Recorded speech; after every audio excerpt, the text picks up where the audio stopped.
माननीय सांसदगण, लाल किले से मैंने कहा था,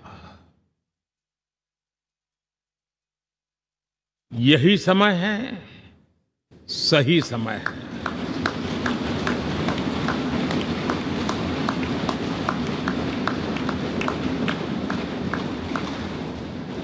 एक के बाद एक घटनाओं की तरफ हम नजर करेंगे। हर घटना इस बात का गवाह दे रही है कि आज भारत एक नई चेतना के साथ पुनर्जागृत हो चुका है।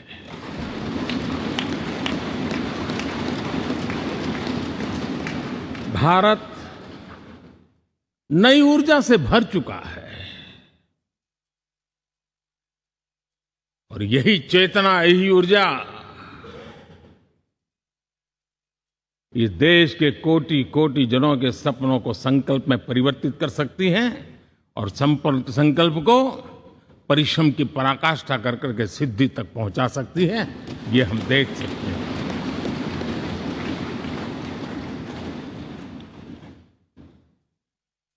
और मेरा विश्वास है, देश जिस दिशा में चल पड़ा है,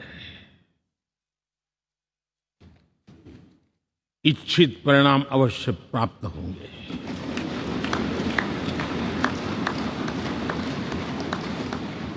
हम गति जितनी तेज करेंगे, परिणाम उतने जल्दी मिलेंगे।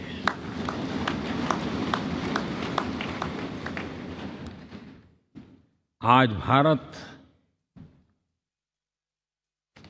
5वीं अर्थव्यवस्था पर पहुंचा है, लेकिन पहले 3 में पहुंचने के संकल्प के साथ बढ़ रहा है।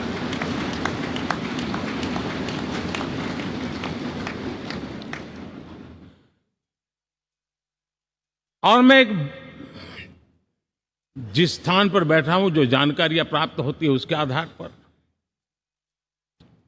विश्व के गणमान्य लोगों से बातचीत करता हूं, उसके आधार पर मैं बड़े विश्वास से कह रहा हूं, हम में से कुछ लोगों की निराशा हो सकती है, लेकिन दुनिया आश्वस्त है कि भारत टॉप 3 में पहुंच के रहेगा।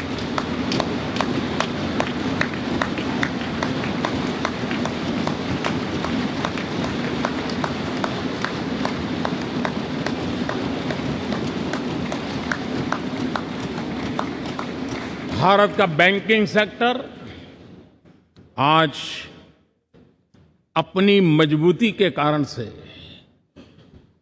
फिर एक बार दुनिया में सकारात्मक चर्चा का केंद्र बना हुआ है।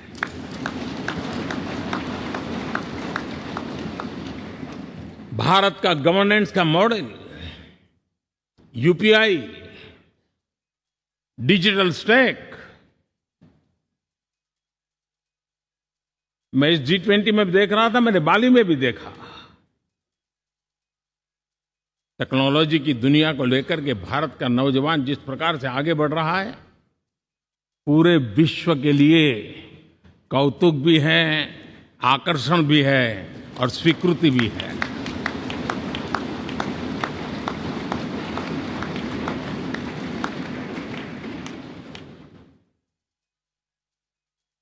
हम सब उस ऐसे कालखंड में हैं, मैं कहूंगा हम लोग एक भाग्यवान लोग हैं। ऐसी भाग्यवान समय में हमें कुछ दायित्व निभाने का अवसर आया है और हमारा सबसे बड़ा भाग्य है कि आज इंडियन एस्पिरेशंस उस ऊंचाई पर हैं जो शायद पिछले 1000 साल में नहीं रहे होंगे।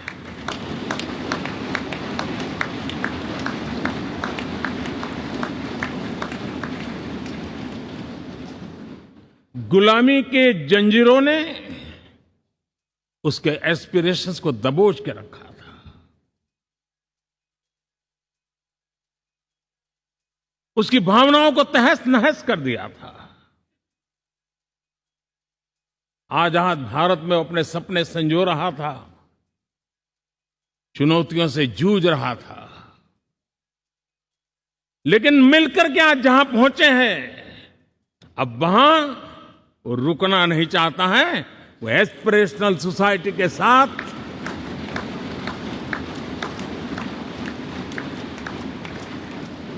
नए लक्ष्य गढ़ना चाहता है।